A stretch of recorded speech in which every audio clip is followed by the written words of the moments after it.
بسم اللہ الرحمن الرحیم۔ السلام علیکم۔ شیر خوار بچے کا اعلان حق۔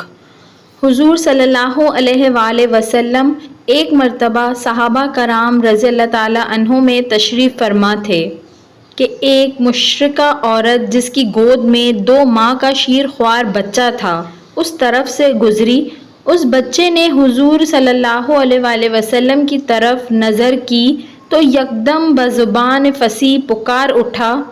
ماں نے جب دیکھا کہ میرا 2 ماہ کا بچہ کلام کرنے لگا ہے تو حیران رہ گئی اور بولی کہ بیٹا یہ کلام کرنا تجھے کس نے سکھا دیا؟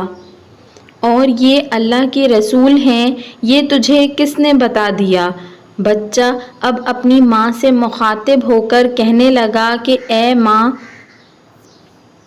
یہ کلام کرنا مجھے اسی اللہ نے سکھایا ہے جس نے سب انسانوں کو یہ طاقت دی ہے، اور یہ دیکھ میرے سر پر جبریل امین کھڑے ہیں جو مجھے بتا رہے ہیں کہ یہ اللہ کے رسول ہیں۔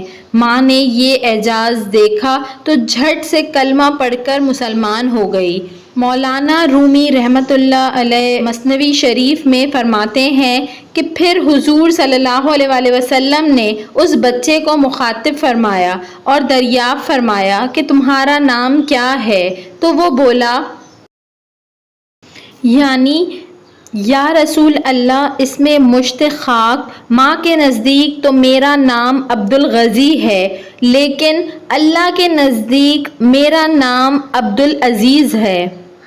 ویڈیو پسند آئی ہو تو اس کو ضرور لائک کریے گا، اور ایسی مزید اچھی ویڈیوز دیکھنے کے لیے میرے چینل اردو کہانی گھر کو سبسکرائب کر لیجئے۔ Thanks for watching. اللہ حافظ۔